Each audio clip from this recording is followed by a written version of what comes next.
Looking to connect your Decentralized ID wallet to your WordPress platform?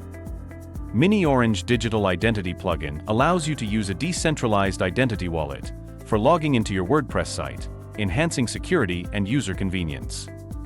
Let's get started.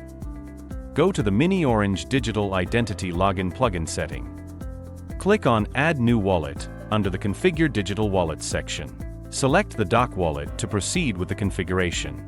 Now you will need to enter the API key and template ID for detailed instructions on obtaining these details. Click on the Setup Guide link provided in the video description. Once done, click on Save Configuration button. Your admin setup is now complete. When an end user tries to log in, they click on the Login with Doc Wallet button, and a QR code will be displayed on the screen.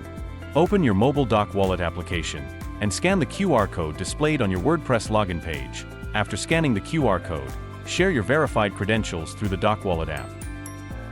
After sharing the credentials with your website, credential verification will take place in backend, and after successful authentication, user will be logged into the WordPress site.